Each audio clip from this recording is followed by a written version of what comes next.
So today I'm going to show you how to assembly line build a bunch of these little trays that we're using for starts for our soil blocks.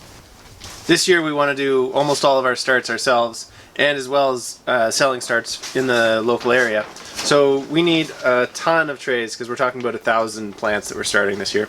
And I'm going to build 20 of these trays. That's what I have materials kind of lying around for, and show you how to do it.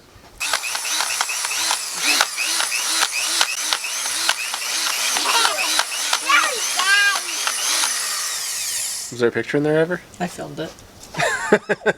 This is a general overview of all the tools and supplies that you'll need for this project. You'll need a drill with a drill bit and a driver for whatever size screws you're using. This is a number 2 Robertson for these screws. You need screws, obviously. I'm going to use 2 size.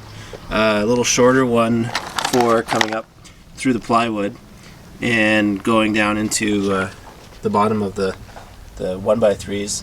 And then I'm going to use a little bit longer one for joining the 1x3s to themselves. This is my drill bit set.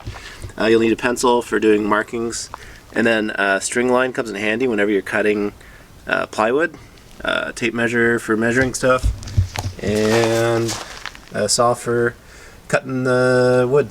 As far as wood goes, I have this old piece of plywood lying around and a bunch of 1x3s that I'm going to use for the rails along the side. So before you start working, you got to figure out what your plan is. I usually just sketch out dimensions on some of the wood that I'm working on here. So you can see these are the dimensions that I want: 8 inches by 19.5 inches for the inside dimensions of the tray when it's done. So I'm going to add another 1.5 inches on the 8 to account for 2 widths of wood there, because they're each 3/4 of an inch. So that'll be 9.5 by, and then I'm just going to add 3/4 of an inch because we're only making one lengthwise side of the rails. We're going to leave one side open so that we can access the soil blocks nice and easy.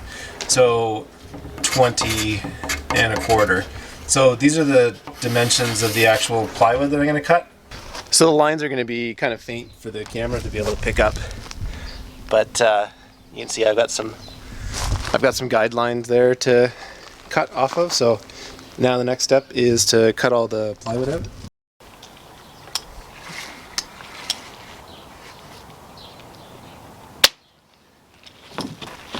So now I'm done with the chalk lines and I've got everything laid out for cutting. So what are you building, Dad? I'm building a couple, well, I'm building trays for putting seed starts on. You know all those starts that Mommy has in the greenhouse? Those little tiny plants that are just popping up in the soil cubes? Oh yeah. So I'm building more trays so Mommy can make more starts. But that Mommy needs a table. Yeah, Mommy needs a table too.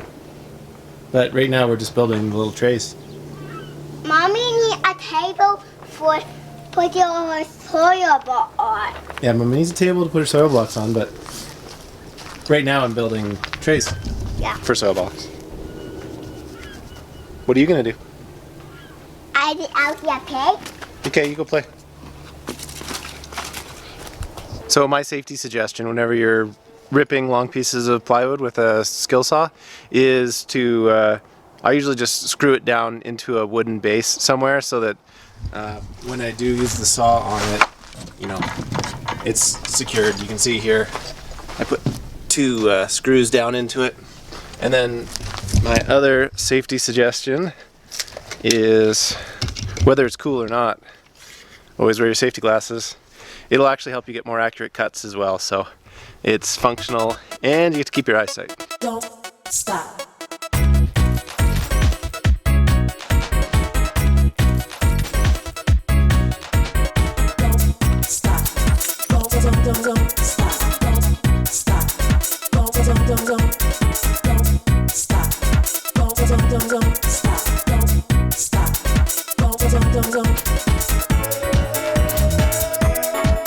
So the next step is to use the 1x3 to cut the rails along the outside. So 1x3 is actually 3/4 of an inch by 2.5. So, you know, always realize that lumber is never a true cut unless you get it at a mill yourself. So here we go.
At this point in time, it's really handy to have two drills. One that you can set up with a drill bit and the other one that you can set up with a driver for your screws.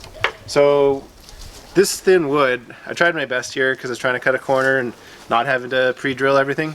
But you can see, even when you take your time and you know what you're doing, the wood will still split, right? So this one's not going to last as long because I didn't pre-drill these. So if I pre-drilled them, then I wouldn't have had this problem, right? They would have had enough space for the screw to go in without splitting the wood. So I'm going to do that with the rest of them. And I'll pre-drill the holes on the other side here too, just to get everything going for this one.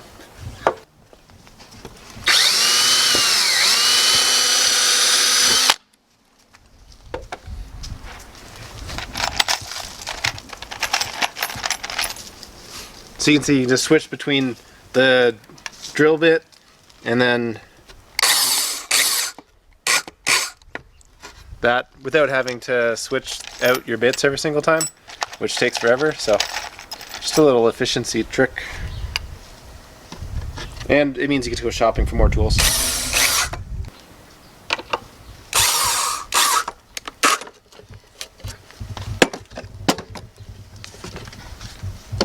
Alright, first one, finished product. So this is what we're after. Serena was trying to make sure that I didn't make something that was too heavy because I like to overbuild things. But this should be nice and light, and I'll make 20 of these, and that'll give her a lot of space to, you know. That'll be a start. Yeah, to make lots of starts. So thanks for watching. If you want to see us fill these trays up with starts, then you should hit the subscribe button and ring that bell if you actually want to see our content. If you want to make some identical to ours, then we'll include the dimensions and some instructions in the info down below. Okay, now do a silly dance. A silly dance? Yeah, do a silly dance now.